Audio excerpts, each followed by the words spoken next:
Good evening to all of you. तो आज का टॉपिक है पेशावर कांड। चलिए स्टार्ट करते हैं। 23 अप्रैल 1930 ईस्वी को वीर चंद सिंह गढ़वाली ने निहत्थे अफगानी आंदोलनकारियों पर गोली चलाने से मना कर दिया था। इसी को पेशावर कांड के नाम से जानते हैं। तो सीधे क्वेश्चन बन जाएगा कि पेशावर कांड कब हुआ था। 23 अप्रैल 1930 को हुआ था। खुदाई खिदमतगार या लाल कुर्ती सेना का नेतृत्व खान अब्दुल गफ्फार खां कर रहे थे, जिन्हें सीमांत गांधी भी कहा जाता है।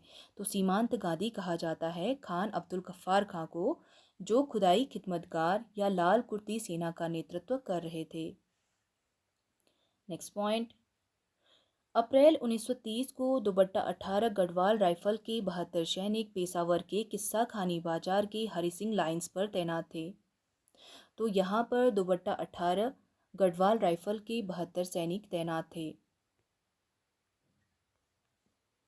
गढ़वाल सैनिकों को अंग्रेज कमांडर रिकेट ने गोली चलाने का आदेश दिया कि भीड़ पर 3 राउंड फायर करो, जिसके जवाब में वीर चंद सिंह गढ़वाली ने कहा, गढ़वाली सीज फायर।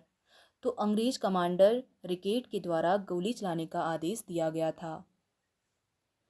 मोतीलाल नेहरू ने 23 अप्रैल के दिन को गढ़वाल दिवस मनाने की घोषणा की थी। तो सीधे क्वेश्चन बन जाएगा कि 23 अप्रैल को गढ़वाल दिवस मनाने की घोषणा किसने की थी? मोतीलाल नेहरू ने की थी।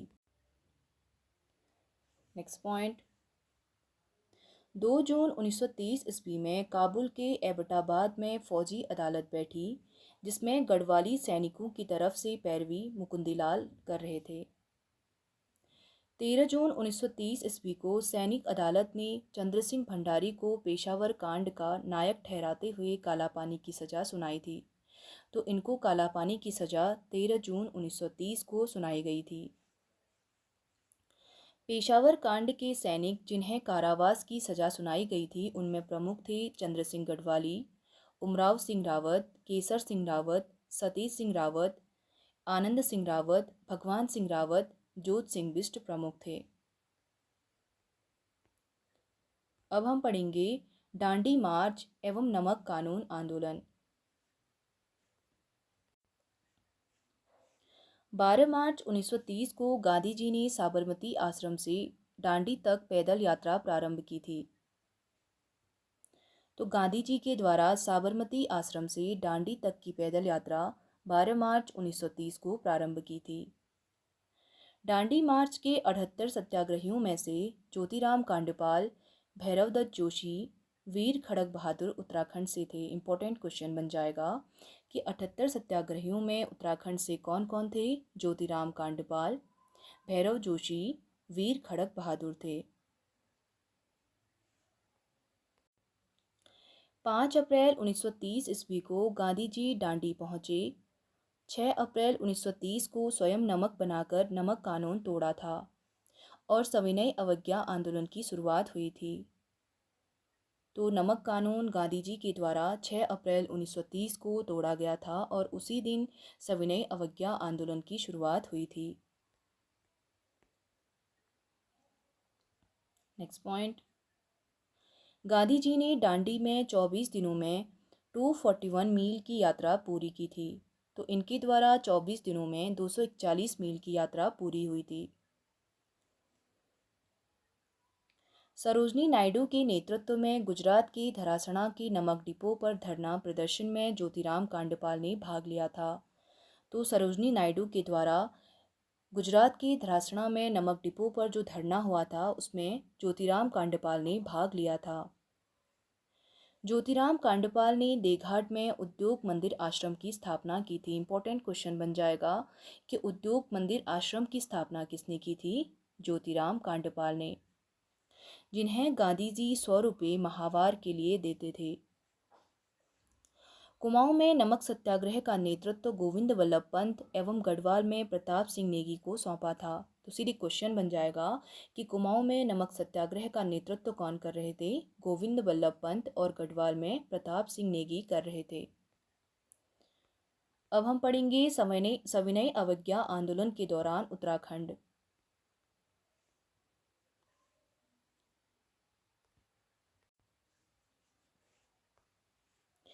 23 मई 1930 को गोविंद वल्लभ पंत ने मल्लीताल के रामलीला मैदान में 25 मई को नमक बनाने की घोषणा की, पर दूसरे दिन को गिरफ्तार के बाद इंद्र सिंह नयाल ने नमक बनाकर बेचा था। 27 मई 1930 ईस्वी में नैनीताल में बद्रीदत्त पांडे ने नमक बेचा था।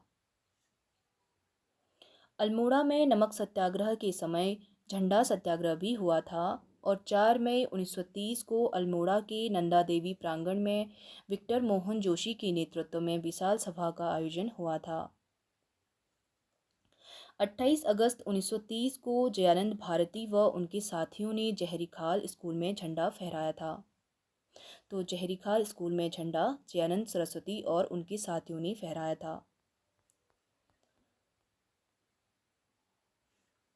नेक्स्ट पॉइंट, सविनय अवज्ञा आंदोलन में सर्वाधिक हिस्सेदारी अल्मोड़ा के सल्ट क्षेत्र की थी, जहां प्रत्येक गांव में तिरंगा फहराया गया था। तो सविनय अवज्ञा आंदोलन में सर्वाधिक हिस्सेदारी सल्ट क्षेत्र की थी। सविनय अवज्ञा आंदोलन के समय गढ़वाल में आंदोलन का गढ़ दुगड्डा बन गया था। तो जो आंदोलन का गढ़ बन गया था वो दुगड्डा था। कांग्रेस के 1929 ईस्वी के लाहौर अधिवेशन में गढ़वाल से प्रताप सिंह नेगी, कृपा राम मिश्र, राम प्रसाद नौटियाल, जगमोहन नेगी प्रमुख थे, जिन्होंने लाहौर अधिवेशन में भाग लिया था। 30 मई 1930 को दुगड्डा में गढ़वाल का प्रथम राजनीतिक सम्मेलन आयोजित किया गया था। इंपॉर्टेंट क्वेश्चन बन जाएगा कि गढ़वाल का प्रथम राजनीतिक सम्मेलन कब आयोजित किया गया था? 30 मई 1930 को दुगड्डा में, जिसके उद्घाटन के लिए पंडित गोविंद वल्लभ पंत को आमंत्रित किया गया, लेकिन नमक सत्याग्रह के कारण जेल में बंद होने के कारण उनके स्थान पर हरगोविंद पंत को आमंत्रित किया गया था। नेक्स्ट पॉइंट, सविनय अवज्ञा आंदोलन को अंतिम रूप देने के लिए पौड़ी गढ़वाल के कोट सितोंस्यू में कांग्रेस का सम्मेलन जून 1930 ईस्वी में बुलाया गया, जो हरगोविंद पंत की अध्यक्षता में संपन्न हुआ था। चमोली जनपद में सविनय अवज्ञा सत्याग्रह संचालित करने की बागडोर रामप्रसाद नौटियाल के दल को सौंपी गई, जिनका एक दल सत्याग्रह का प्रचार करते हुए बद्रीनाथ पहुंचा और बद्रीनाथ मंदिर में तिरंगा फहराया था।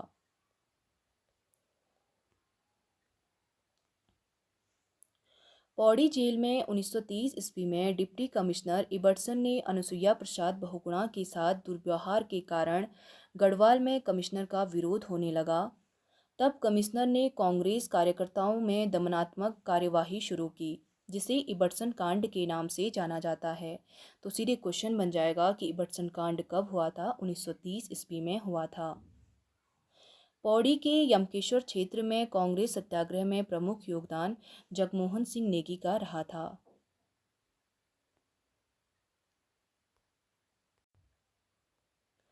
नेक्स्ट पॉइंट, गढ़वाल में सविनय अवज्ञा आंदोलन के समय भूमि पर लगान न देने का कार्यक्रम या लगानबंदी कार्यक्रम कुजड़ू क्षेत्र के कृषकों के सहयोग से रामप्रसाद नौटियाल ने चलाया था।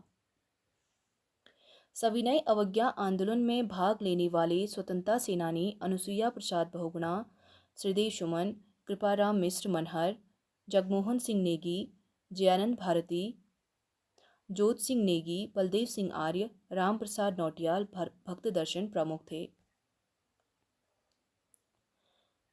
अब हम पढ़ेंगे क्रांतिकारी आंदोलन में उत्तराखंड की भूमिका।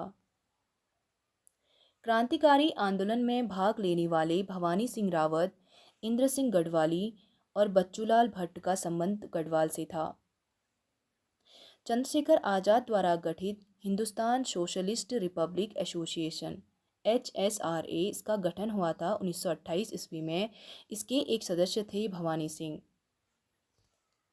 1929 ईस्वी में चंद्रशेखर आज़ाद ने अपने साथी यशपाल भवानी सिंह रावत के साथ दिल्ली के निज़ामुद्दीन रेलवे स्टेशन के निकट वायसराय के सैलून पर बम फेंका था, जिसे वायसराय बम कांड के नाम से जाना जाता है। तो वायसराय बम कांड कब हुआ था? 1929 ईस्वी में।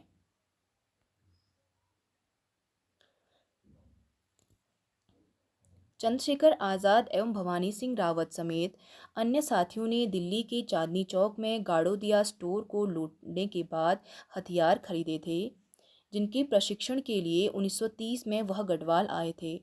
तो सीधे क्वेश्चन बन जाएगा, गाड़ोदिया स्टोर डकैत कांड कब हुआ था? 1930 ईस्वी में हुआ था।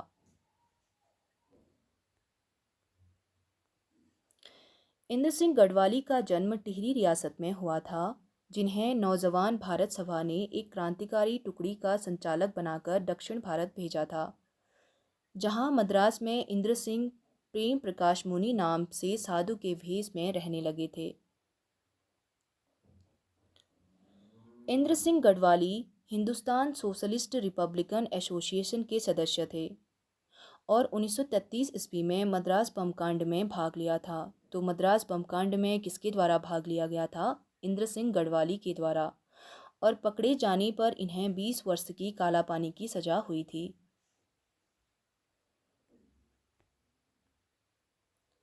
नेक्स्ट पॉइंट, क्रांतिकारी बच्चूलाल भट्ट का जन्म लैंसडाउन क्षेत्र में हुआ था, जिन्हें शंभुनाथ आज़ाद ने नौजवान भारत सभा का सदस्य बनाया था। बच्चूलाल भट्ट ने 1933 ईस्वी में ऊटी बैंक डकैती कांड में भाग लिया था और इन्हें 18 साल की सजा हुई थी। इम्पोर्टेंट क्वेश्चन बन जाएगा कि ऊटी बैंक डकैती कांड में भाग किसके द्वारा लिया गया था? बच्चूलाल भट्ट के द्वारा, जो कि 1933 में हुआ था। तो चलिए आज का टॉपिक हम यहीं पे स्टॉप करते हैं। कल पढ़ेंगे हम 1930 के बाद उत्तराखंड की स्वतंत्रता आंदोलन में भूमिका। तो आई होप आप सभी को समझ में आया होगा, तो आप इसको रिवाइज कीजिएगा। कल का टॉपिक हम कल कवर करेंगे।